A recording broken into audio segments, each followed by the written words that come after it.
to Houston, contact with a test. 1, 2, 3, 4. Strap in, enjoy the ride. Mission control is right on time. Another adventure set to begin. Amy and Jason are at it again. Talking punk and sky and space and booze, leading you on a cosmic cruise. Go for launch, that's the plan. It's the punk rocker mood stopper program. Yeah, it's the punk rocker mood stopper program. Lead us in whenever you're ready. Oh, I lead us in? Don't you remember how this show works? I don't. I'm not going to lie. I think that this is possibly the best way to start. How long has it been? It's been like 3 years since we did this show. I think so, yeah. So I guess leading it in, I just say like, hi, everyone. I'm Amy. And this is my lovely co-host, Jason. Yep. That's how we roll. Yeah, we roll unprepared.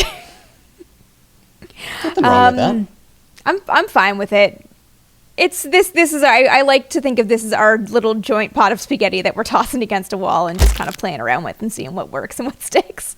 I love that description. I'm going to put that in the YouTube description. Fantastic.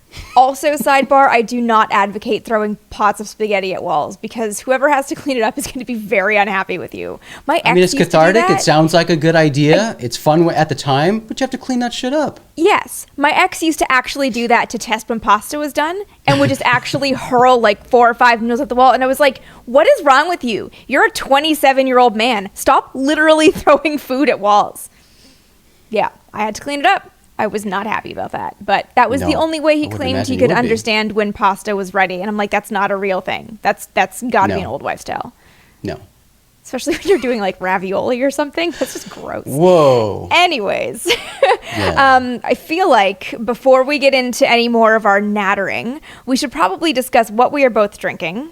Would you like to start? Sure. I can start. So, because we're kind of doing a Halloween-y type episode because of the time of year that it is when we're recording this, I thought I'd go with something more on the Halloween brand here. So I have an Elysian Night Owl. It's a pumpkin ale. Oh, nice. Yeah. Ooh, so that sounds really good. They had a fun 12-pack this year, a case, a sample pack of 4 different Halloween-themed beers, pumpkin-themed beers, and one had a pumpkin on it that looked really creepy. But yeah, fun. I enjoy going through pumpkin beers, and it's especially good when they're creepy. So I haven't been to my liquor store in about 6 months because I keep trying to limit the places that I'm going. So I've just been getting what I need at the grocery store, which has like a decent selection of your basic liquors. They have not had any kind of interesting. The best I've got was Elysian. So speaking of Elysian, is Space Dust, which I'm not drinking right now. I went with a very bland in my lovely vintage glassware, just a gin and soda water. Because I'm not gonna lie, I took a really hard nap this afternoon, and the idea of a beer is just too heavy. So I was like, let's do something that's also a bit of hydration, but also a little bit of fun. So on that note, cheers. Well, cheers. Virtual cheers. You got it. At least I'm wearing a themed shirt for Halloween, so I feel a bit better about that. It counts. That counts. Yeah, for sure. Yeah. Well, hey, cheers to us for dusting off this little show of ours, by the way. Yeah. Should we recount where this came from and why we went on hiatus for 3 years? I don't know if we have a good answer for that, but I know. As I'm thinking about it, I feel like life, A of all. This came up, I think. No, I'm trying to think of if we conceived of this idea in Vegas. Most likely. I mean, most likely, of our but I scheme was gonna hatching say, happens in Vegas. We do hatch a lot of schemes drunk on the high roller at noon. Yeah, that's what it's good for. Yes, indeed. I was going to say it must have been that Christmas, but we recorded with your friend Ryan that Christmas. Oh, that's right. So it has to have been before then. And I have no recollection of when we would have been in Vegas. I don't remember when we were in Vegas together before that. So which means we must have schemed this together at some point. Yeah. But basically, I mean, I feel like somehow all it came together. podcasts, it came together, and like all podcasts, the whole point is we want an excuse to hang out and drink together more often. Yes. So why not do that? You know, you do a lot of things, I do a lot of things, and those things tend to be topical. They tend to be themed. They tend to be hyper-focused, you know, on one specific thing. And we like a lot of things. So it was just a great idea. And a lot of people do this. I mean, it's unapologetic, but we wanted a show of our own to just kind of throw all of our things together in one show. Hang out, talk, have friends on, talk to them about the shared interests we have, and, you know, have a drink while we do it. Yes, which is great. And we did it for 14 or so episodes before life got in the way. Yeah. And then we went on hiatus for 3 years, and now we're back. And we're back, We've done a little house cleaning, a little bit of branding refresh. Yes. Oh my God. By the way, I'm going to put on record. Mr. Chris I'm going to put on record. Go ahead. It's so good. How much I love the new opening. It is fantastic. It is so much fun. Yeah. Krista Makes from Less Than Jake was awesome enough to create our new theme song. So big thanks to Chris for that. We love it. Yeah, it's fantastic. It's super on brand for us. Kudos to you for the editing on it too, because thanks, man. Yeah, it's awesome. Sweet. It's our brand. It looks good. It sounds good, and when you've got good music going with it, it's easy. So. Yeah, it all comes together nicely. Yeah. So if you didn't pay attention to the theme song or haven't read the description for the show or don't know anything about us, the show we kind of focus on some recurring themes, but we're, again, all over the place. But the main things that you'll probably hear us talking about a lot on this show are punk music, ska music, space, booze, animals, video games. Yeah. I don't know. All sorts of things. All of that stuff. And I feel like we should say we come at this with some expertise, because my background's space history. You're like the go-to UFO guy. I love I can see the corner of the I Want to Believe poster behind you. It's there. Yeah. So that's going to be, I feel like, a major theme, because what I think is so fun about bringing all of these topics together, and why I love the idea of whenever it was we hatched this baby, was how many people that are in music or in the alcohol world also kind of have a pet interest in space. Yes. And whether it's like real space or whether it's just like loving watching like UFO file type shows and wanting to dig into that stuff, like there's a natural crossover. So that's kind of why we're here, is to explore that natural crossover, but also just kind of nerd out about the stuff that we really enjoy that kind of, however tangentially, falls into that.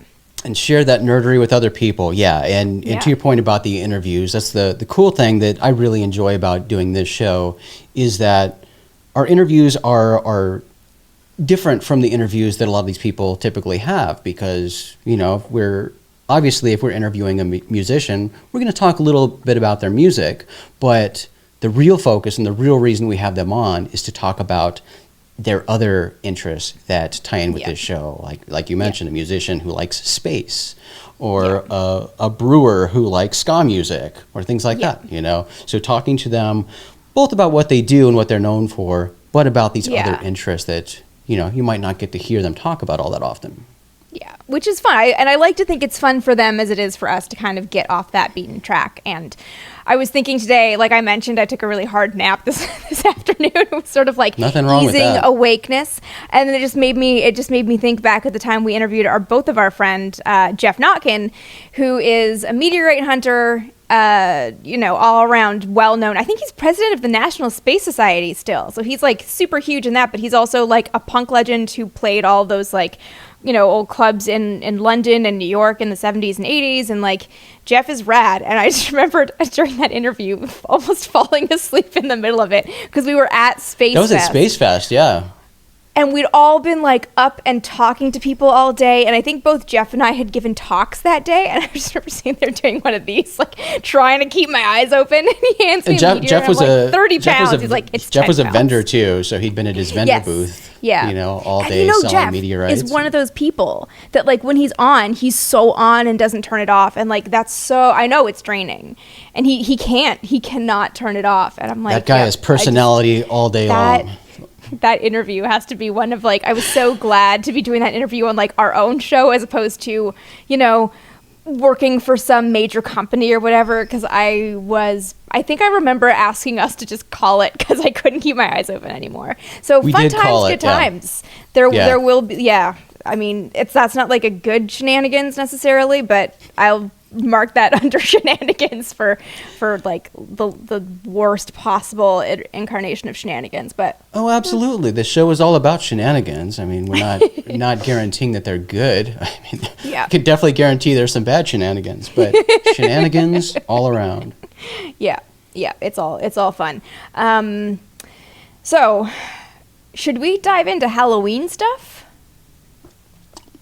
I guess it's fitting. I mean, I don't know. I have no idea when we're releasing this, but it's October 28th. So just so you know, we're recording this on the 28th. Or watching this, it's probably coming out on the 30th. We'll see. Fingers crossed. Nice. Oh, okay. We're actually I always we'll try to squeeze it in. Yeah. See, you're good at doing this stuff quickly and making it like on time, whereas I'm like, some point in the future. But sweet. We'll all right. see. We're getting into the Halloween shenanigans season. get in the way of things, so we'll see. But true. Also, you know, this year will get in the way of literally everything. But we're not talking about that because that is the true horror story. So yeah, let's talk about some Halloween seasonal stuff, because you gave me a couple movies that I needed to watch, and I have not been able to get into the headspace of like almost deliberately awful Halloween movies this year. I think I'm just too exhausted. Aren't you always in the mood for that? But yeah, I mean, I'm a horror fan for sure, and you know, not all horror. I mean, my mood changes. I have to be in the right headspace for certain horror films, but I am not a all horror person by any means. I'm not. More gore is better. I mean, I like gore, sure, but not realism. You know, I watch movies to escape reality. I don't want to see things that are hyper realistic and, you know, look like things that could actually happen. I like my ridiculous horror. I love 80s slashers. You know, I like the Saw movies kind of, but, you know, those get on the border where, you know, you're getting extremely graphic, you're getting, you know, very, very painful, lots of suffering happening, not so good. But those 80s slashers and just 80s horror in general, a lot of it, it's over the top. There are gallons and gallons of blood that just gush out ridiculously. It's made to be funny. It's ridiculous, over the top gore, and that's wonderful. Of course, the 80s, part of 80s horror was a lot of nudity. I can't complain about that. But, you know, Halloween, when it comes to Halloween season specifically, because I do watch horror all year round, I love it. But when it gets around Halloween time, I do focus on the 80s horror and the slashers and the series, the classic series. So my wife and I will just, you know, make a plan starting in October 1 that we're going to go through certain series, and there are some franchises that we do definitely make sure that we're going to get through every single year. And of course, the Halloween franchise is one of those. Friday the 13th is another, and Leprechaun is on that list. We don't always make it all the way through Leprechaun because Leprechaun is so bad, but it's so good. And of course, one of the episodes, I think it's number 3, Leprechaun 3, takes place in Vegas, so that always makes me think of you, Amy. Right, nice. It's a good time seeing Vegas. I feel like there's a veiled short joke in there, but I'm just gonna walk over that. Yeah, it's fun, and of course, Leprechaun 4 takes place in space. That's ridiculous and fun. But yeah, I mean that's kind of my Halloween ritual. What about you? Do you get into crazy horror movies around this time? I feel like I should confess this. I only saw Halloween last year for the first time ever. There is just this swath of movies. Like I missed out on 80s movies growing up. I don't really know why.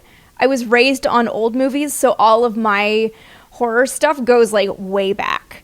So I actually randomly watched The Addams Family the other night. That's a weird movie. It's a really weird premise for a movie, too. That, like, there's the imposter trying to be the uncle to get the money, and that's kind of, like, I was watching this movie, and I'm like, as fun as these characters are, this clearly should have always just been a sitcom. So then I, of course, went back to the original Addams Family show, and it is a really weird... Have you ever watched it? Have you ever watched the original, like, 1963 TV series? It is I'm sure so I weird. must have caught some of it, but no, not that I recall, not with any regularity. It's, I mean, I don't know what the etiquette is for, like, mentioning services. It's on Amazon Prime, if you have Amazon Prime. I feel like almost everybody in America has Amazon Prime because we all need everything instantly delivered to our doors without going outside right now. But I digress. It is the strangest thing about this TV show is it makes the idiosyncrasies about each of the characters make sense because they're just like a weird family without trying to make a plot out of their weirdness. But there's also a laugh track. Yes. So it's like, I forgot that there was a laugh track involved and how, like, you know, the whole laugh track in TV sitcoms that, like, it slows the pace of dialogue in such a weird way. Plus early 1960s overacting. It's very odd. But I've that's kind of been my Halloween. I don't know, I feel like, I mean, time is irrelevant this year, so I've had a really hard time getting into, like, any kind of, like, seasonal headspace. I get it. But that's been my thing. I also, like, you know, Pete is not really the best to help, like, let's make a plan, because he's a cat. So, you know, do I hear Luna in the background? Yes, Luna likes to race in and fantastic. Yeah, she always We do knows talk when, about pets on when the we're show, recording. so. Yes, we do. Nice. Of course she does. Yeah, so I haven't really gotten into, like, doing a big watch of things, but I might revisit some more. I revisited, I forget what year it is, but The Phantom of the Opera. I mean, that's kind of the original? horror that I go to, which is, like, so on brand for my love of all things super old. Because, like, okay, so... Let's do this. What is it about 80s over-the-top gore that keeps you coming back?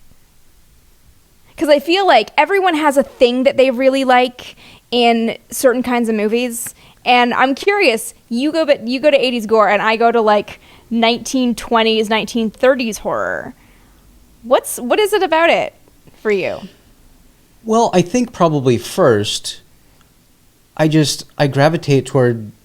80s and early 90s cinema, first of all. I mean, I think 80s and 90s movies were better, and I don't know, that's probably nostalgia for me, it's what I grew up with. Nostalgia.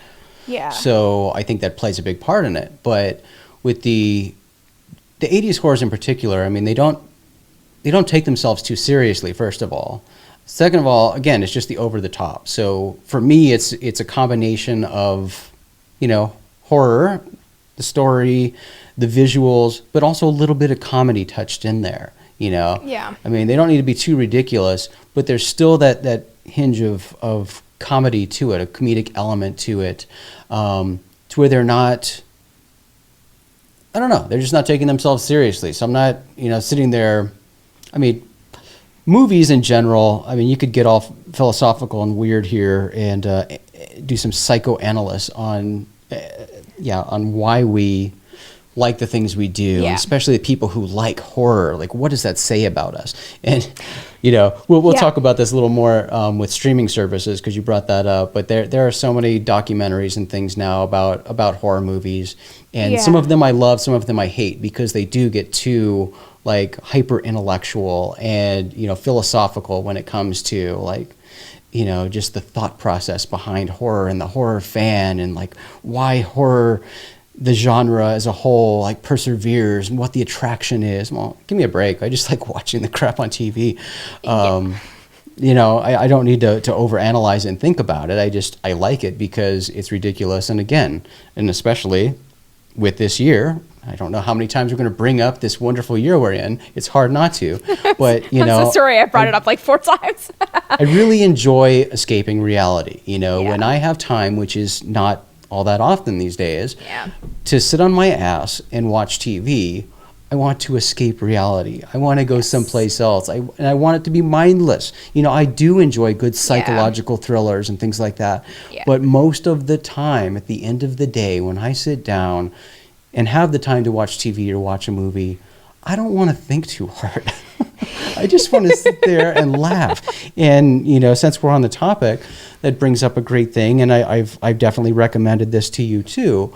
But something my wife and I enjoy doing is trying to find any ridiculous show. And MXC, Most Extreme Elimination Challenge, an old TV show that was on the Spike Network many years ago, is wonderful because you're just watching people hurt themselves basically, and watching dudes get hit in the nuts, and it's great fun. It's classic comedy. Speaking of 90s classic comedy, that's just like the core of America's Funniest Home Videos, the Bob Saget years. It was just people getting hurt with funny sound effects, and somehow that constituted like the peak of 90s comedy.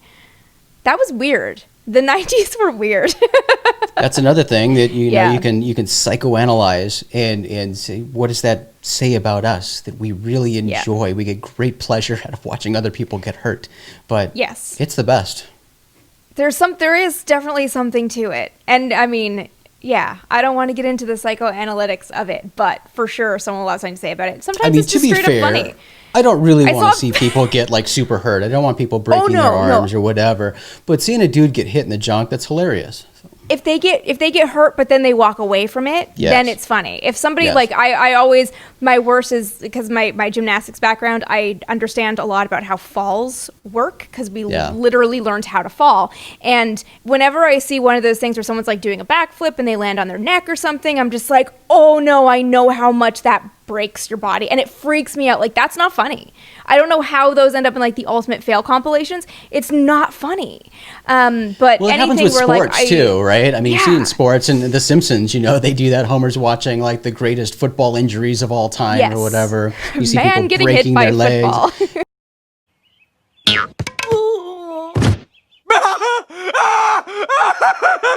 This contest is over. Give that man the $10,000. This isn't America's Funniest Home Videos. Yeah, and that's just not fun. I mean, that's not funny. I watch football, and when people get injured, that's the worst, especially when it's like a helmet injury or they like land on their head, like you just talked about. And all that goes through my mind is, oh shit, they broke their neck or they broke their back or something. This is not good. They're going to be paralyzed. Yeah, I can't remember if I actually watched. I don't think this was live, but I remember there was an Olympics ages ago, and a girl on vault like missed her hands and landed on her head and is paralyzed. Yeah. And it was just like, you saw it, like the whole world watched it in warm-ups for the Olympics, and that was so horrifying. There are some falls that just like stand out in my mind. But on the other hand, I saw something on Instagram today of an influencer taking a selfie on a rock and like lost her footing, slid down the smooth surface, and was fine. And it was just like, you're trying to take a hot selfie and you fell. That's funny. Because you didn't get hurt. Funny. And all that happened was you ruined your little photo op. But like, that's just funny. And frankly, you're going to get more views for kind of, messing it up than anything else. So, yeah. But yeah, so talking more about streaming platforms, Amazon Prime is great. And recently, just this month, because getting on my horror binge for the month of October, I did sign up for Shudder, and Shudder is an all horror platform. I've never even heard of Shudder. Yeah, it's like Shudder with a T or Shudder with a D? Shudder with D, Shudder. And it is only available on certain platforms, and it had only been part of like packages for like satellite providers and cable providers. But then they recently expanded. You can get it now through Amazon Prime as a Prime channel. Oh. So it's like an add-on subscription. And it's not that bad. I mean, through Prime, it's like $4.99 or something like that. Yeah. But it's focused on horror. So it's all, and they do original content too. But they've got, some classic horrors. And they've got a lot of documentaries. And some of the documentaries on there have been loads of fun going through, because there's one, it's called In Search of Darkness, that is an exploration of 80s horror movies. So naturally, I would love that. And I did. That was great. There's another one called Crystal Lake Memories, and it is the complete history of the Friday the 13th franchise. And it goes through movie by movie, and it talks with the producers and directors and writers and actors who were involved in each of these movies, and it goes chronologically too. So it's kind of fun, as a fan of the franchise, to see all this stuff in that order. So that's been super fun.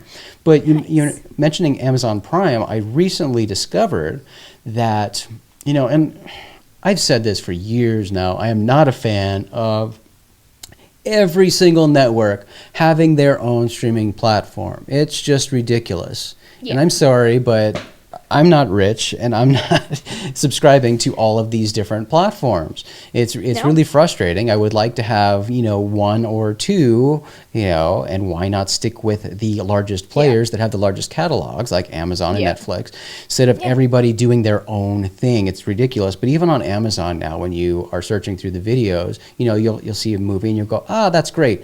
You'll click on it, it'll say, you can watch this with a free 7-day trial of AMC Plus. What? Another service? So you're just stacking service on top of service. And Amazon seems to really like doing that right now. But I will say that I just discovered this because I was looking for certain Halloween movies. And Amazon was pushing this AMC Plus as one of their one of their channels. And looking into AMC Plus, it also allegedly includes Shudder. So with it, you get Shudder, you get Sundance, and like various other channels too. And it includes like live content that you would get if you had the channel AMC on your, through a cable provider. But this is if you don't have cable. So you could see all of AMC's content, but you can also see like their back catalog of movies, because they're a great channel that always has, horror movies for the month of October. But you also get access to Shudder, apparently. So they're getting smarter there, I think, trying to bundle some stuff together. Yeah. But still, I think it's out of control with everybody wanting to be their own delivery network. No, it absolutely is. I've had this conversation with people where I have refused to get Hulu and refused to get so many things. And people are just like, whatever, it's just another $5. It's not that bad. And I'm like, except when you look at every streaming service that you have to have access to get everything that you want, it ends up being so much more. And like, I feel like if everybody actually tabulated between, because I have Netflix, I have Prime, but I buy a lot of very obscure books through Amazon. What else do I have? I think I have that and Disney Plus, and that's it. But if you also have like HBO and Showtime, and what are the other big ones? Like, I also have Apple Music, and if you have Spotify or whatever your kind of music streaming of choice, and then plus you have like a couple of add-ons because you're like, it's only $5, but you put them all together and you're paying like $80 a month for streaming when like you can't watch that much stuff. Maybe you can, in which case, maybe you can. If that's your life, on you, then I guess. Good. And if that's what you do, but I don't have that much time to watch that much streaming content. So like, no, I'm just going to learn to survive without some of the big ones that people are like, just get it. I'm like, no. I also hate that Hulu, you pay for it and there's still commercials. Yeah. What sense does that make? That's ridiculous. Yeah. But yeah, to your point, not only with the streaming services, but, add software on top of that, because now we live in an age where we rent our software, right? We pay monthly fees for a lot of the software we use. So, if you have Creative Cloud, you've got to pay that monthly fee. I've been fighting with Photoshop all day, and I was like, I do pay for this. This should work better.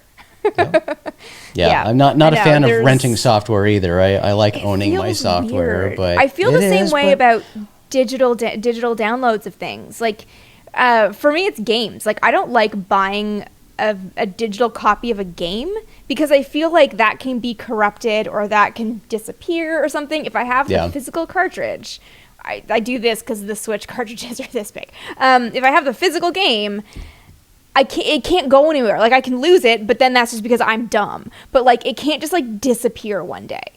There's something about it where like I don't like only having digital versions of things. No, Maybe only like is the problem. Only is the problem, Yeah. and I agree with you. I'm a physical fan for sure. When it comes to movies and music and games, I like physical copies. That being said, of course, it's hugely convenient having digital versions of things. I know that with like music and even movies now, if I own a movie, but I see that it's on Netflix. I'll just pop that up because that's so much easier rather than loading the Blu-ray player and putting the disc in and getting that set up. Netflix is just so much easier to push a button and have it done. But I do want that physical copy still. Yeah. Yeah, for anything that I really love, I want to make sure I have one that can't disappear or become corrupted. Yep, that's a good point. And I mean, people like to in defense of digital, they'll say, well, these services, you can always go and, they keep track of all of your downloads and you can go and download again. But as we know in the world of digital, these companies don't stay around that long. I mean, they can disappear. So I had the issue. Your shit's gone. Yeah, I had the issue that so I'm from Canada, which but for anyone else who doesn't know, hi, I'm from Canada. When I started my iTunes account way back in the day, I was living in Canada, so it was all linked, and then I moved to the US and I switched to a US account. And I was trying to figure out why, a bunch of music I'd bought back in the day just, disappeared. Because, again, I bought it digitally because that was starting to be a thing, and it was, instantaneously have it, as opposed to, walking down to HMV or whatever. And it turned out that, when you switch regions with iTunes, it doesn't carry over your purchases into the new region. You have to merge your accounts. And I had no idea. And I'm like, I don't remember what my account was from 10 years ago. And I had to find something to prove that I'd bought roughly the time period that I bought it to tell the girl that I was speaking to on the phone that it was, in fact, me and I wasn't stealing somebody else's data. And it's just it was such a weird hoop to go through. And I only discovered this because iTunes kept kicking me out of my account, because it was trying to keep me logged into 2 regions simultaneously. And it was a months-long thing to figure out how to fix it. I finally did, and I will admit, it was remembering when I bought Spice World that saved me. Wow. I was 12. The Spice Girls are amazing forever because I was 12 and they got big. I get it.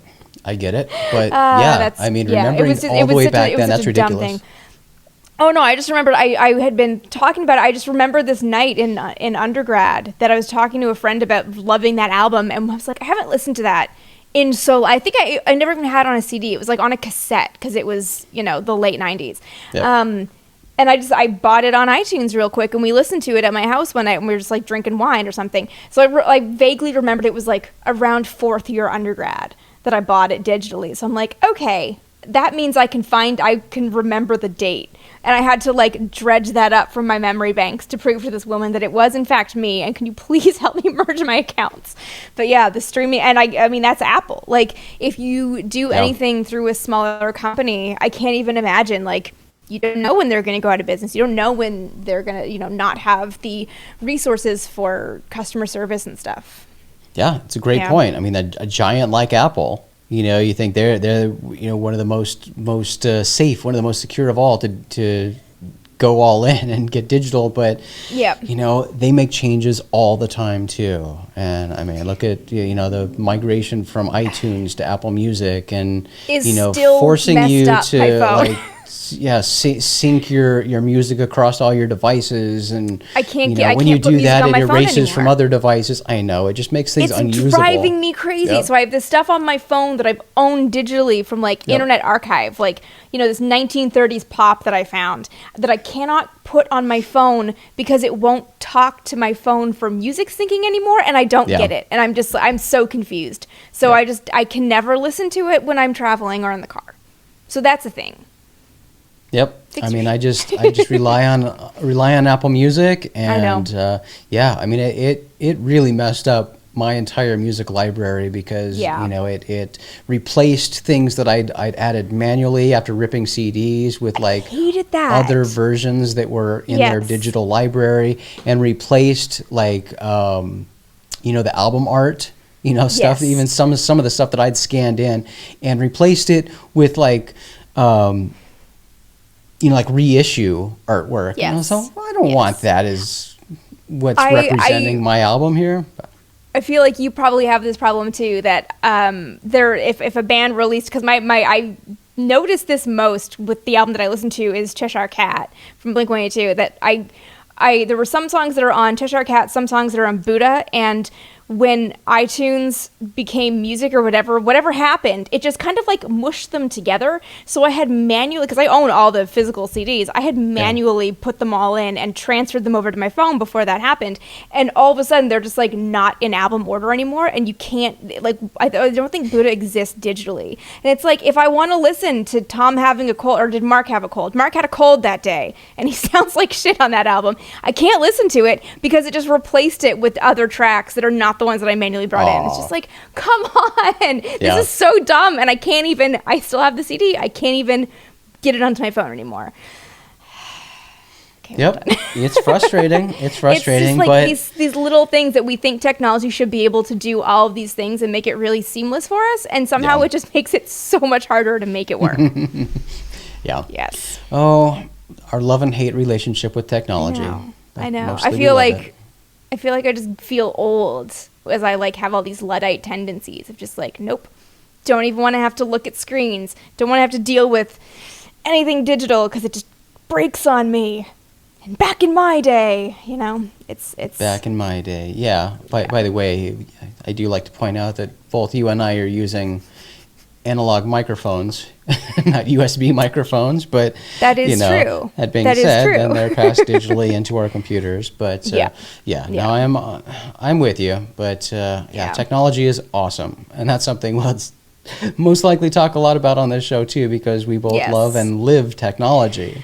I know. But it's a frustrating mistress. I know. All the things that make our lives better, but then just break just that little much that you just kind of want to never. But at the same time, I had this thought once. I was in Kansas, going out to Abilene, Kansas. I got in a rental car. I popped the address of my Airbnb. It wasn't even an Airbnb, sorry. It was a B&B that boasted a VCR in every room, and it was like the best place I've stayed in. It's the sweetest little B&B, and I like made friends with the owner, and I'm dying to go back. And I just put the address in my GPS, and I just blindly followed it. And I realized if I had to look at a map and actually like make sure that I don't miss the turn, I would be screwed. Like, this is a piece of technology that I am so dependent on because I've never not had it in driving. And then that's where I'm like, ooh, this is a bad thing. Because again, before we started recording, I mentioned that I would like to learn how to change a tire so that I can be a functional adult. I feel like being able to get around and rely on maps and not be scared is another really good adult ability. Yeah, but the problem is, coming from somebody who used to have a map book in the car, it's tough because, maps do change a lot. Yes, they're updated all the time. And when you buy a map or a map book, anything that's going to be useful, she's most likely going to be a book that has multiple areas around you where you travel. It gets outdated really fast. But also, it means... like the good old days, you have to pull over. Yes. You can't be flipping through a map while you're driving. So. Well, I was always, even within the city, I'm from Toronto, even in the city, we had the map books. And I would be the one flipping through and finding things when Mom was driving. So I remember doing that, but I never had a car before I think I got a car and within a year got a smartphone. Yeah. So it was like I didn't drive much because I live I had a city with public transportation. I never had to. And that's awesome. Also, when you grow up in a city and you kind of know it, like I could probably still drive from my parents' house to my high school and have no idea what any of the street names are. Right. But I've done that, been on that ride so many times I could probably get there. Which is weird, but like that memory maps don't talk to you, and that's a big part of navigation. When you had a co-pilot, a passenger with you looking at the map, I mean, that's a horror movie right there. I mean, that's in almost every horror movie where people are in a car and you've got, the wife or somebody in the passenger seat reading the map and everybody's yelling, "No, Mom, that's not the right highway. You're reading it wrong." Nobody can figure out how to read the map. They're lost. They can't find where they are on the map. I mean, GPS is amazing. Yeah. When it works. I know. The only time my favorite GPS failing me story was one of the first times I actually relied on it. And I was going out to the Kennedy Space Center, and I'd never been before.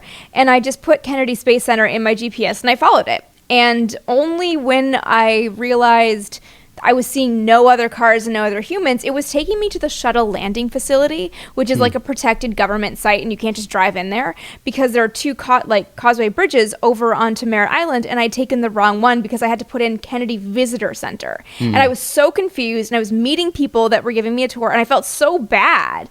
And it was the first time I'd ever, I think it was the first time I'd ever even gotten a rental car.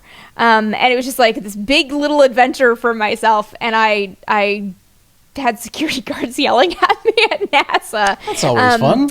Yeah, so that was fun. But yeah, that was when I learned to kind of just check it. But I also, completely blindly followed it from Orlando and was just like, it's fine, I'll get there. And it was, I didn't die. So it got me there. Gives you a good story. It's a great story. It's a great story. I eventually got to see the Kennedy Space Center, so it all, all's well that ends well. It was a weird day. Most of your days are weird days. I also that was the drive that I didn't think about getting an aux cable to connect the phone to the car stereo a charger cable to keep it charged. So I was too afraid to listen to the radio and miss any of the directions. And I was also afraid that, this is back in the day where there was, no thumbprint, obviously, on the phone. You had to, physically unlock it. I was, afraid of letting it turn off. So I just kept, I just was sitting there just, listening to it obsessively, in silence for, 2 hours. It was a really bad drive. And before I left, I went to a Target and got, the charging cables. And now I keep charging cables and aux cables in every one of and adapters in every one of my suitcases, just in case, because that was awful. A 2-hour drive, not being able to listen to music, not having music, and radio is terrible. Who wants to listen to radio ever? When was the last time you listened to the radio?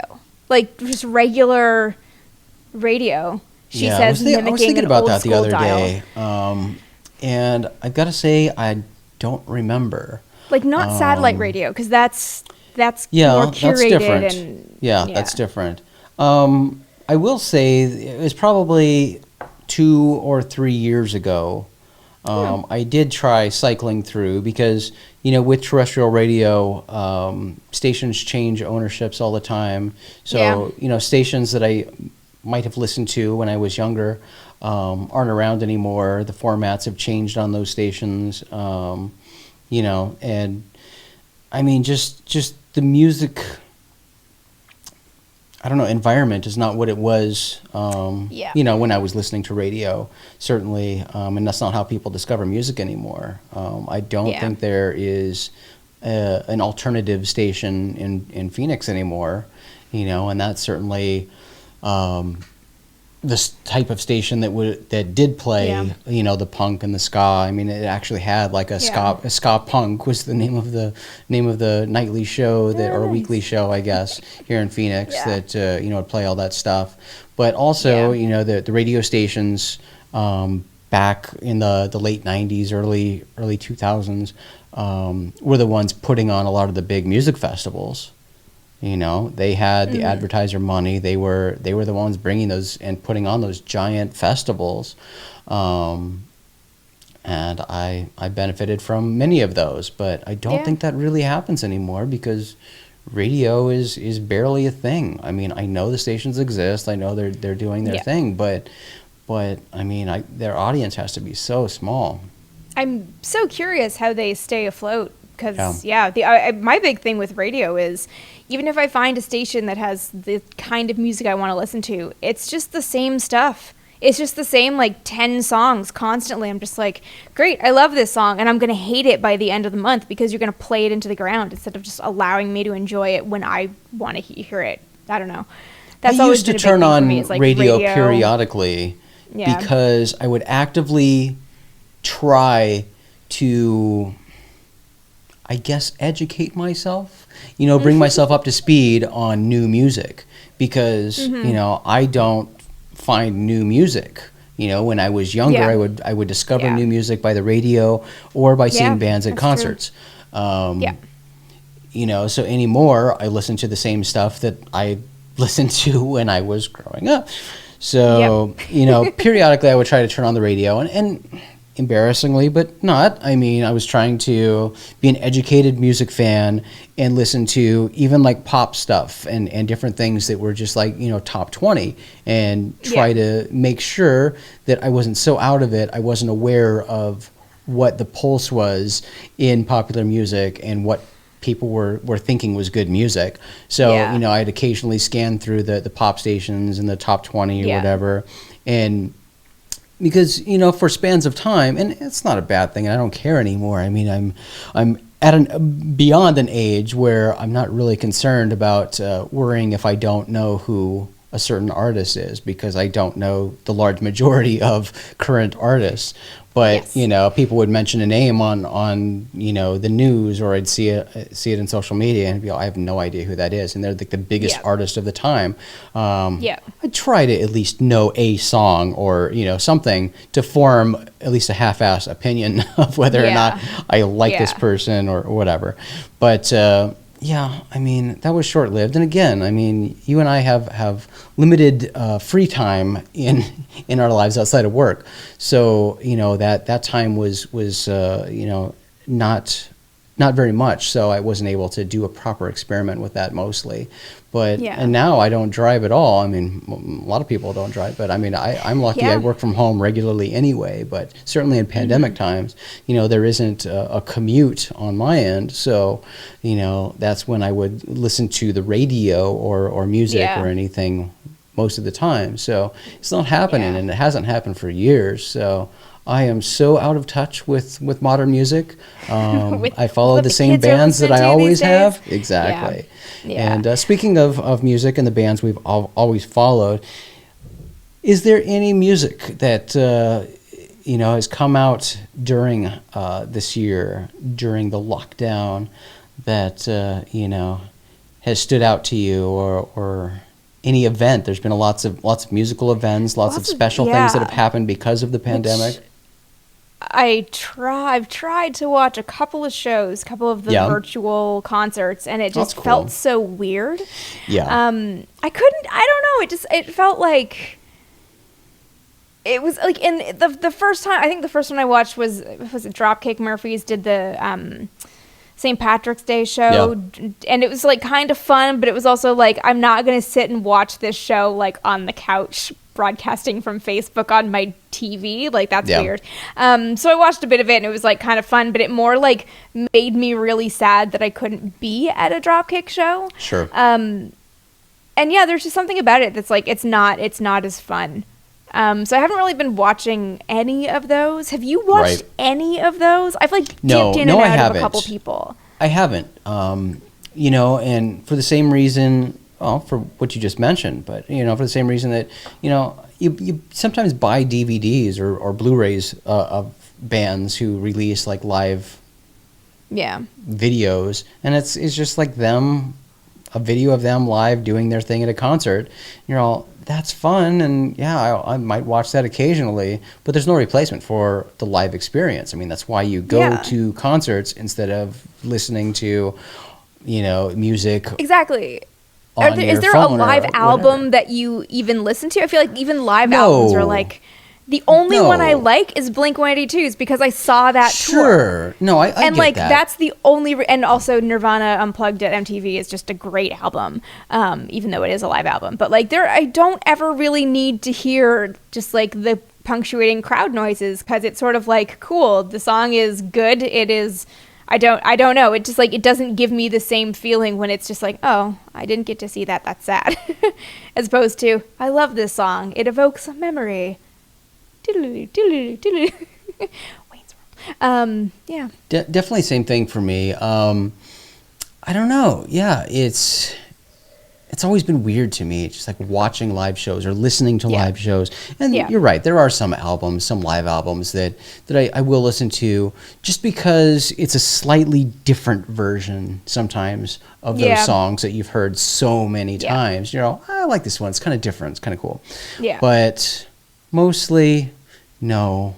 Because especially the music that we're talking about here, the music that you and I love, rowdy punk concerts live usually is not the best representation of the band musically, and really not. There's also usually a lot of like drunken conversation, and that's the worst part of the show.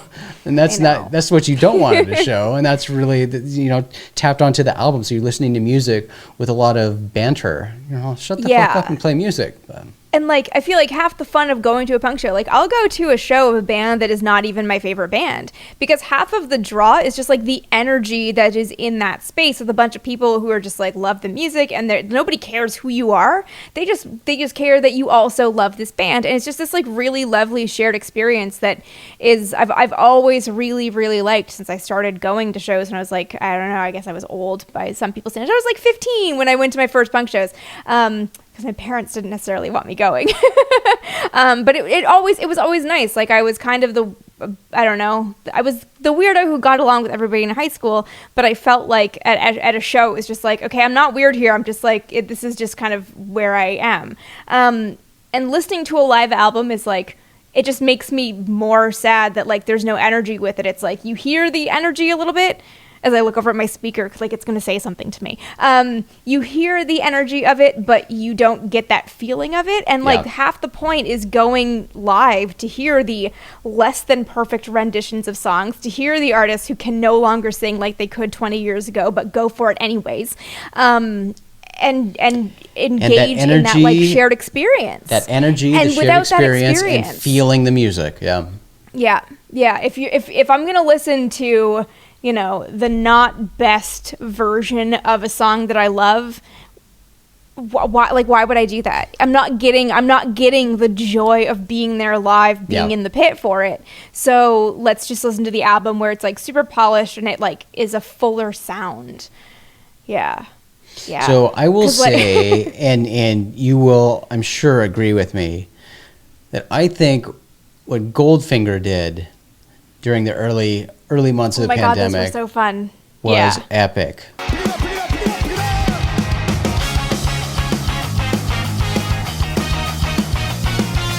So Goldfinger did these quarantine videos basically, where they had the band all in their separate locations recording at the same time, and they would cut these videos together of them playing songs, and it was super fun. So they brought me lots of smiles.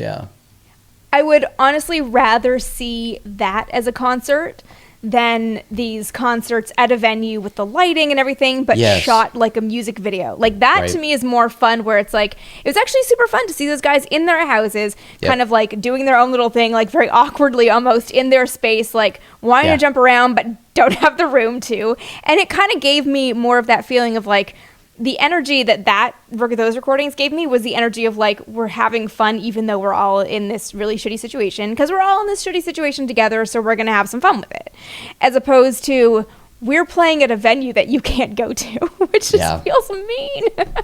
So I would love to see more like, more of those shows of like, we're doing a little acoustic set and we're all 6 feet apart and we're just kind of in a space, or we're in separate locations and we're live. I mean, you can't really simulcast that, I don't think. Yeah, but I mean, I get your point. But, like here is a video of us rather than here's a concert. Yeah, you can't replicate a concert. You can't. It's not the same thing. But if you're creating these videos together, where everybody is like separate, but contributing to this thing, and you get to see the band sort of individually in their own element. It's super fun. So I thought what Goldfinger did was great. I think what we're getting to the meat of here is like the experience of music does not translate digitally.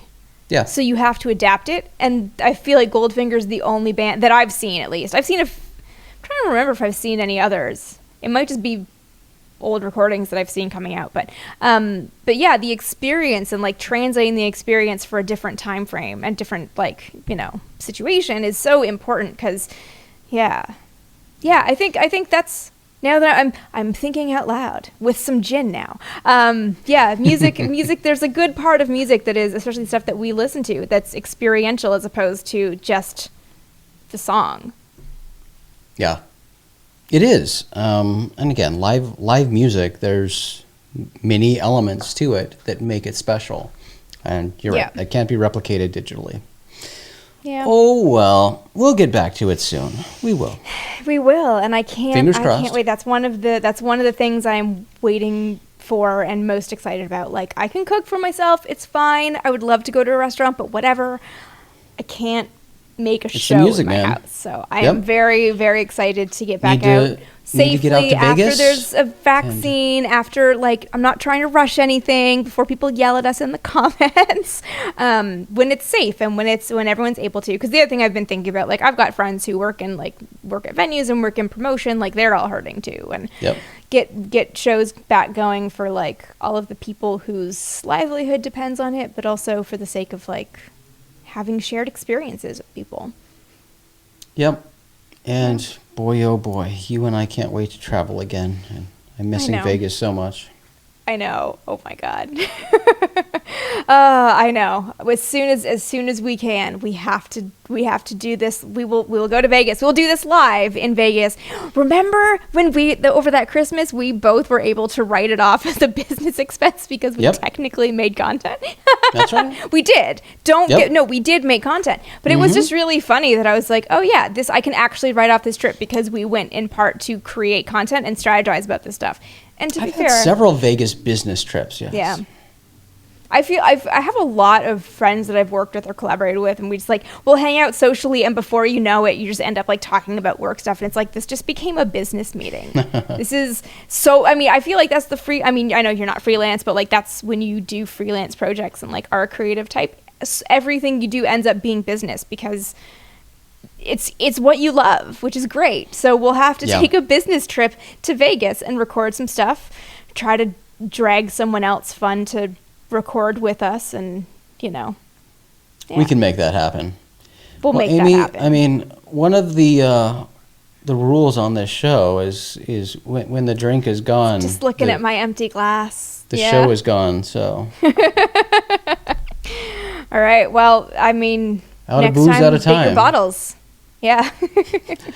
We do episodes with big beers, yeah, for sure. Yeah. So I haven't got. I'll have to brave the liquor store again. Then I can make this dream a reality. Do your liquor stores deliver? They probably do. They might deliver. I know they do a pickup option, so you can order but it's part of the fun is, so the liquor store by me used to be an Office Depot, so you know how big Office Depots are. It is a massive liquor store, and I just love going through their sections and just finding it's a toy store. The weird seasonal stuff that I've never tried. It's actually I've been during the pandemic. I just haven't. Honestly, I just haven't wanted to walk over and schlep all the bottles back myself. I get it. Which is why I haven't done it. But you know what? It's finally cooling down enough that I can walk over that part. Walk will be nice. I am a super wimp for heat. It's 2 blocks away from me. It's not that far. I cannot justify driving. But I also don't want to be sweaty halfway there. Yeah, I get it. Yeah, and you're carrying all the stuff. So, no, I'll go because I want to get some good seasonal beers because I haven't done that yet. Yep. Yeah. Got to make that happen. Yeah, because we both live in places where seasons don't happen. That's true.